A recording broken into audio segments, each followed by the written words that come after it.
สบายดีและสวัสดีพี่เอฟซีทุกคนเนาะอันเมื่อนี้ซาจอยสิพาไปบุญมาธาตุอิงห้างนะพี่น้องไปเด้อไปเที่ยวบุญนำกันพี่น้องครั้งแรกของชีวิต ที่เศร้าเล่าสิได้ไปบุญธาตุอิงห้างเนาะปกติในสิเขาแต่ป่าวันนี้สิได้เที่ยวบุญไปเที่ยวบุญไปเด้อทุกคนไปเที่ยวบุญนำกันกำลังสิออกเดินทางจ้าตอนนี้มาแวะขับปั๊มยังบ่ฮอดเลยพี่น้องมาแวะขับปั๊มปตทอยู่ใกล้รักษาอยู่เขตรักษาเราหอดรักษาหลายคนอยู่เลยพี่น้องอยู่นอกกะเต็มอยู่ในกะเต็มตะกี้เสื้อในนั่งอยู่ในบัดนี้ที่ได้มาได้มานั่งอยู่นอกเพราะว่าอันพ่อกับแม่บาโอคนเขาไปนั่งในแล้วเสื้อเปลี่ยนมานั่งอยู่นอกเนาะมาแวะบ้านอยู่รักษาเนาะบาโอคนเขาไปสร้างหน้าดูอเมซอน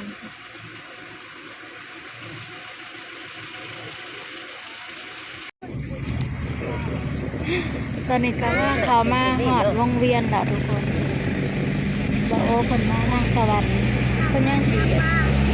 ขอไปโรงงานคนอยู่นี่สิเป็นบอลออกกำลังกายอยู่สวรรค์นะพี่น้องมากันละให้คน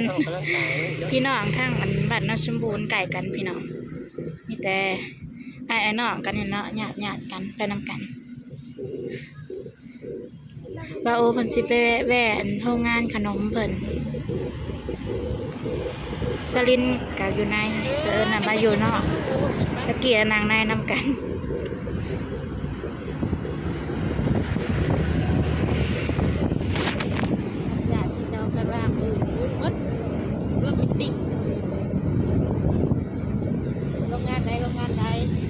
มื้ออื่นจะเป็นวันศาสตร์ของเราเนาะ2 ธันวา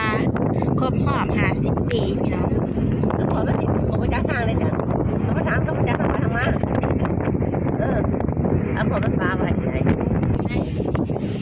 กองใหญ่พี่น้องวงเวียนกองใหญ่งานแต่เด้ห้องหมอตาห้องหมอไม่ได้ห้องตาดีไม่ต้องเมื่อยได้สลินเมื่อยยังมาผ่อนนะเมื่อยพี่น้องเมื่อยกำลังหอดโรงงานซาจอยพี่น้องกำลังหอดเพิ่นพามาแวะโรงงานเพิ่นก่อนยังบ่ได้หอดวนอยู่ค่ำแล้ว4 โมงแล้วตอนนี้ก็ได้4 โมงแล้วแต่ว่ายังบ่หอดเดี๋ยวชิมขนมก่อนพี่น้องเจ็บนี่อันเป็นขนมโรงงานจอยเด็กนี่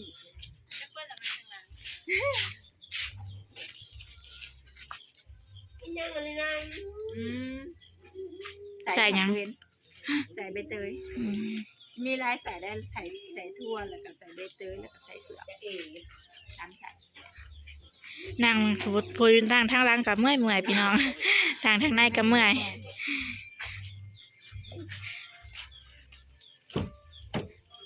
อันนี้สิเป็นอันเมทาดอมนะพี่น้องนี่คือโรงงานเพิ่นเนาะรถเพิ่นมาส่งแป้งพี่น้องรถเพิ่นมาส่งแป้งเพิ่นเสียบขนมเต็มรถตุกอันนี้สิเอิ้นว่ารถตุกเนาะอยู่ภาษาลาวภาษาไทยก็เอิ้นกันรถตุกรถตุกเดินทางต่อพี่น้องหลังจากที่แวะโรงงานก็เจอแล้วไปบุญบัดนี้จนค่ำจนมืดยังบ่ได้ฮอดบุญพี่น้องตอนนี้ก็เวลา5 โมงป่าย5 โมง10 แล้วก็กำลังออกแต่โรงงานกำลังเดินหน้าไปบุญบัดฮอดบุญก็สิประมาณวันทุ่มหนึ่งผมจักทุกคนยังใกล้ๆเลยพอลงมาแล้วรถติดได้โอ้ยรถติดเลยเพราะว่าบุญใหญ่แล้วคนไปหลายพี่น้องแต่ว่าเกิดลายมือที่ถ่ายมันติดได้ย่นห่างแบบย่นตื่นย่นห่างถ่ายท่านแบบ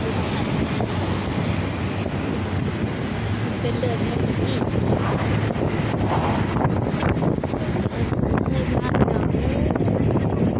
เคยมาเขาเถอะแหละ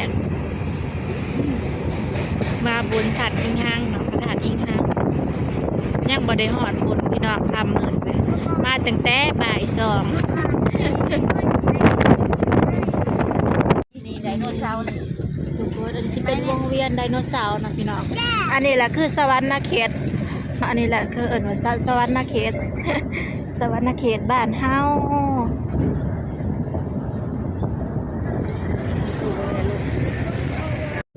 เบาที่เป็นไดโนเสาร์นะเขาว่าถ้ามาแล้วบ่เห็นไดโนเสาร์นะแสดงว่ามาบ่ฮอดสวรรค์พี่น้องแม่นความเขาว่า ถ้ามาแล้วบ่เห็นไดโนเสาร์นะแสดงว่าบ่ฮอดสวรรค์รถจอดเนาะ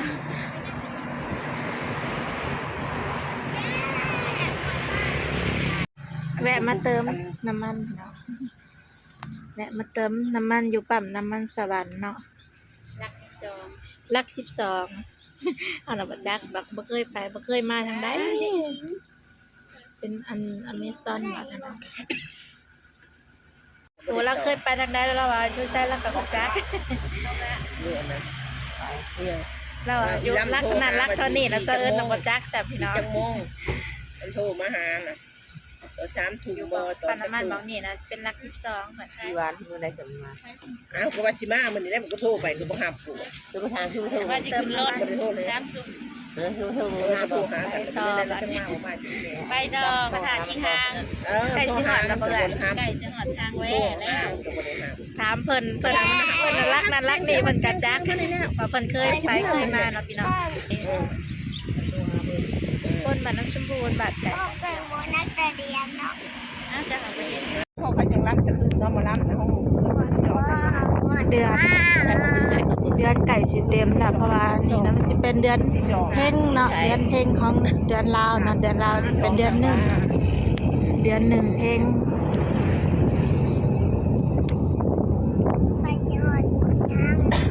ล่างข่าวเส้นทางสิไปหอดบนแล้วพี่น้อง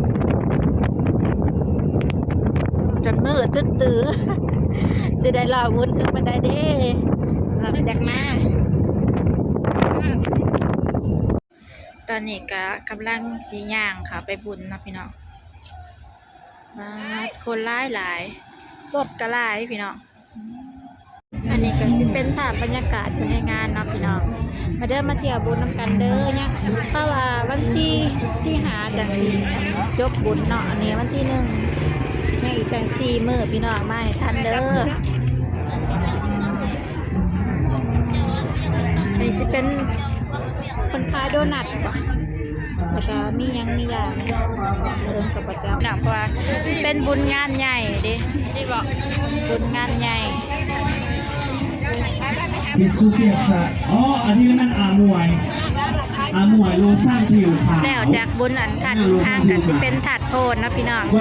สัดจ้อยเพิ่นพามา เป็นโลชั่นทาผิวนะผิวขาวจะจำใส่คืนเด้อ ไปเบิ่งโครงการรอเด้กู ชื่อหนึ่งไทยแสงสีเพิ่นก็งามเนาะมีแต่สีงามๆเนาะสีม่วงแล้วก็สีฟ้า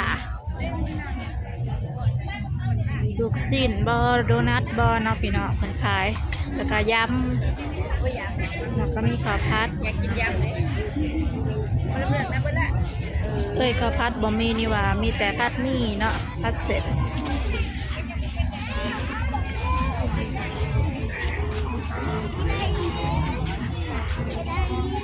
พี่น้องถ้าฟังไทยก็เคยมาเที่ยวอยู่บ่บนพระธาตุอิงหังเนาะ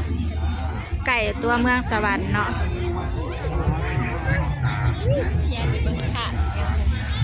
นี่ทุกคนซอดจ้อยเพิ่นนั้นมาแวะกินขับปุ่นเนาะพามาแวะกินขับปุ่นเป็นกระติบเป็นบอกกันนั่งให้กินแบบนี้เนาะจัดเตียนเป็นโต๊ะเป็นกระโต๊ะไหวเนาะ มาเด้อพี่น้องกินขับปุ่น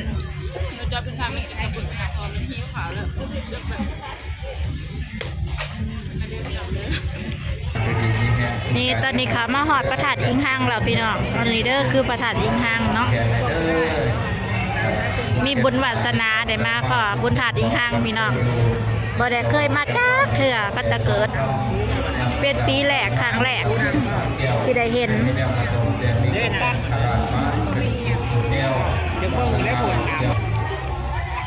ภาพบรรยากาศในวัดกับสิประมาณนี้นะพี่น้อง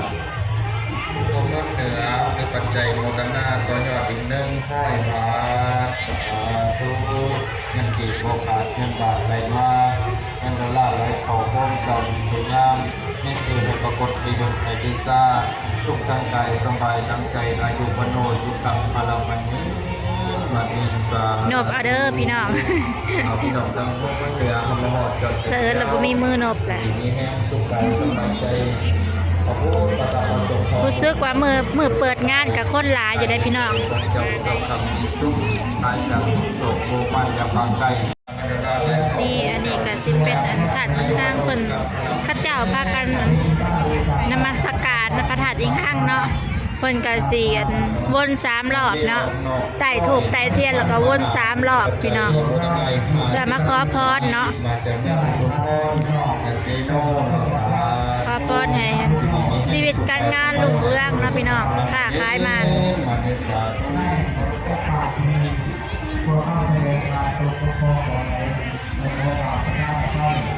การเดียวซึ่งมาจากบ้านพุทธการเมืองพลังไส้มีปัจจัยมาได้100,000 กีสาธุมือเปิดงานกับคนหลายอยู่ถ้ามือแท้แห้งสิหลายมือสุดท้าย สบายการใจของเจ้าสุขมีสุขหายจากโศกโมหะลำบากได้ให้ยังต้องมาต้องตลอดการพ้นคลายไว้เถิดสาธุพี่น้องทำพลังไส้เฮามาฮอดจนถึงมื้อนี้เอาผู้ขับผู้สู้ผู้สูงเรื่องสองเด้อการผู้วงนำความคุ้มสุขเย็นเจริญในชีวิตธุรกิจการงานมีควา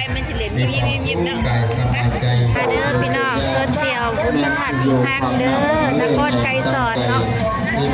สวรรค์เขตนครไกรสอน ให้มาซ้อมหาน้องเจ้าสากาเฮาหน่อยไงขอให้เทพขอน้องไทยสู้ไว้ดูสุญญามสู้กายสบายใจเด้อที่ได้ร่วมกันมาฝากสื่อ เวลาเฮาอ้อมแล้วก็สิให้มาหาวางไว้แถวนอกแนวนี้เนาะพี่น้อง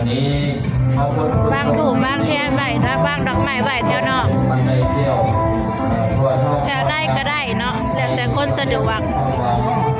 นำมาโดยไว้ใจกำลังปรารถนาการงานเวลาให้ได้เงินทองก่อนให้ได้ยกอาหารมาเย็นๆเป็นในการในข้อมูลมาพบเลยเถิดสาธุ นี่อันนี้สิเป็นคำไหว้พระธาตุอิงห้างเนาะพี่น้องอ่านภาษาลาวได้บ่ทุกคน ครับอันที่เทียนต้นซื้อสีใหญ่ๆข้างบนสุดนะที่อ่านว่าคำไหว้พระธาตุอิงห้างเนาะ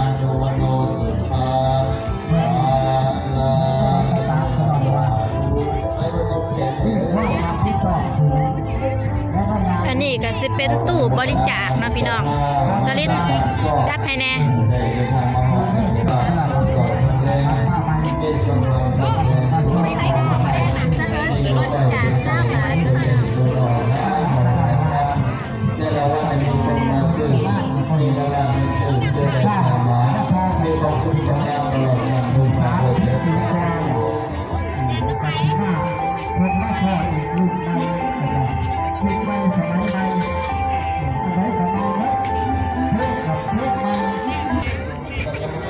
บริจาคไป20 บาทเนาะหรือ20 บาท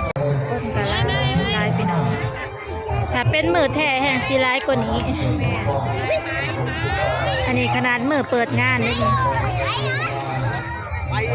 มาเด้อพี่น้องมาเที่ยวบุญพระธาตุอิงห้างเนาะบุญพระธาตุอิงห้างเสื้อว่าหลายๆคนทางไทยก็เคยมาเนาะพี่น้องแต่ว่าเสอิญน่ะสิเป็นครั้งแรกเด้อ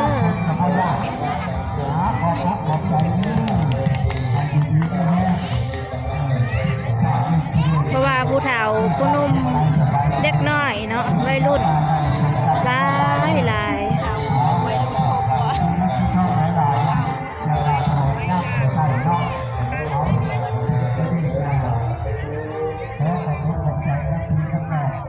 สิพาไงพี่ PFC เบิ่งกับโบหูว่า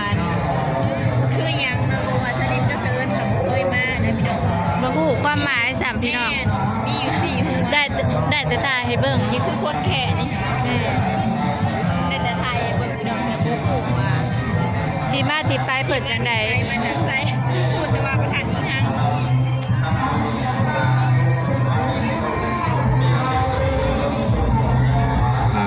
นี้ก็ถือว่า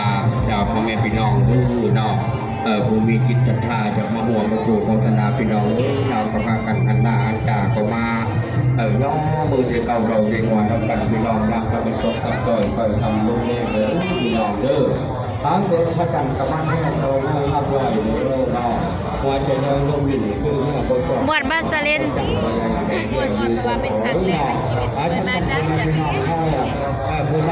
เป็นครั้งแรกของสลินแล้วก็เศร้าเอิญนะพี่น้องบ่เคยมาแบบว่าถามชาจ้อยบ่พามาก็คือสิบ่ได้มาบ่มีบุญวาสนาดอกแม่นบุญหอดยอดถึงพี่น้องได้มาเที่ยว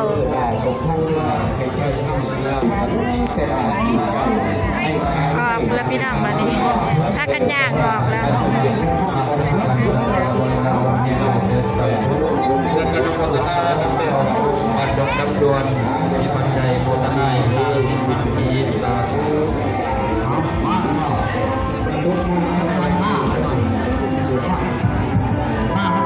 แล้วก็น้องพัฒนาน้ำเบลพรบัญญัติสินกับพวกเมืองนี้มีปัจจัยโมทนาอีก100,000 ทีสาธุธรรมวาทนาสิริสามิจังพุทธาปัจจัยโนจัตโลตัมปวัตติอายุวันโนสุภา ถ้าพี่น้องมาเบิ่งภาคนี้เนาะขางทางนี้ โดยเฉพาะลูกหลานผู้ที่เกิดใหม่ในยุคเขาจะได้หูได้ทราบ อันนี้มันขึ้นหยังพี่น้อง หน่อยว่า การตลาดไทย ย้อนว่า จะเริ่มสุข แม่นบอกอันนางอัน รุ่นหน่อยนอนแหนของ นางอันเขาถ่ายนะ ตา พี่น้อง สนิทสน มันจะเกิด ถ่ายล มาง ใหม่ นาง กัน แม่น กับบ อก ริษัท เขาก็เขียนว่านางคุณเขาเป็นจังไก่ ลงนางอันทั้งภาคใต้ เขาจะไปครอบไปพบอยู่ สตาร์ทครับ ยันเอกขน่อยกับโอ้ยศึกษาอุปกรณ์เขาอยู่ไหน จะเป็นไหน จักนางอิหยังเสะเอิญก็เอิญบ่เป็นพี่น้องอิหยังก็ถามสลิดน่ะนางประลัดตื้ออย่างเดียว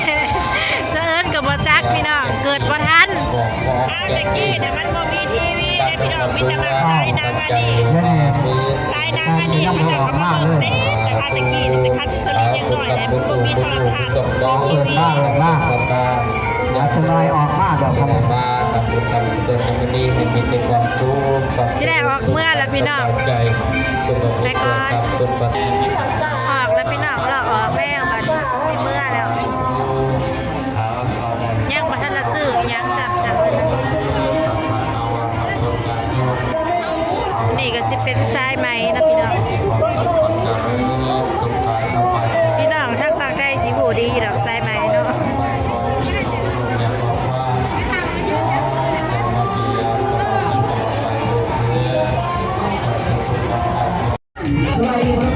สาวอ่องสะเจียนเลย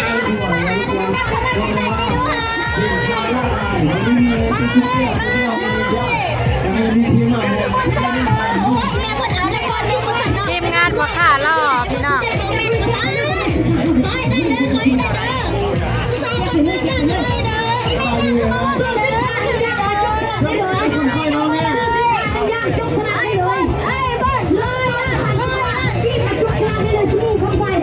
นั่งนี่ก็เป็นอันทั้งคนดังด้วยกันพี่น้องเนาะเจนอมกับเบา ซื้อมุดของฉันคนสวยเขามันเก็บ อาโนไม่ใช่อาโนเพิ่น ซิมปีก้อนกันเลือกใจต้องซื้ มี อ คนจะรอเนาะอยู่ในโทรศัพท์ก็รอ เอา อยู่ เนาะ ในรอคน ซื้อ จะ สิน มา ค้ากันในเรื่องย่างสามารถขึ้นมาจบได้เลยเด้อใช้ดีใช้ข้าวเนาะชูเปียกเบบี้ออร์แกนิกก็บอกเลยว่าตอนนี้คือเดือดเอง สีเขียวไว้เจ๊ยาสีเขียวไว้ เมื่อไหร่ว่าสี่แค่ยกมือขึ้นเอ้าว่ามีใครสี่แค่โอ้ย ตอนนี้ก็เตรียมซิมเพื่อแล้วพี่น้องขึ้นมาทางถาอยู่รถเลยเที่ยวงานบุญมือนี่ก็รู้สึกก็ม่วนอยู่พี่น้องเพราะว่ามันเป็นมื้อเปิดงานนั่นเด้วันที่หาก็จบงานเนาะอันนี้วันที่ 1เตรียมรถเตรียมสิเมื่อแล้วเตรียมขึ้นรถสิเมื่อแล้ว ห้องน้ำมันหากัน เมื่อนี่กับเพื่อนสิฮอดพี่น้องเพราะว่ามันไกลเด้ตอนนี้ก็เวลา2 ทุ่มครึ่งแล้วพี่น้องเพื่อเมื่อฮอดกับประมาณ1 ชั่วโมงแล้วรถ เมื่อแล้วพี่น้องม่วนอยู่ได้เที่ยวบุญปีละเทื่อพี่น้องเอ้ยเมื่อแล้ว เอาเป็นว่าถ้าผู้ใดมาคลิปนี้ก็อย่าลืมฝากกดไลค์กดแชร์กดติดตามแล้วกดกระดิ่งเพื่อแจ้งเตือนเนาะแล้วก็เป็นกำลังใจสาวลาวในเด้อเนาะสาวลาวเนาะพี่น้องเอาเป็นว่าบายบายหมูมีมือบายบายจ้ะพี่น้องมาแล้วกำลังเลี้ยวรถ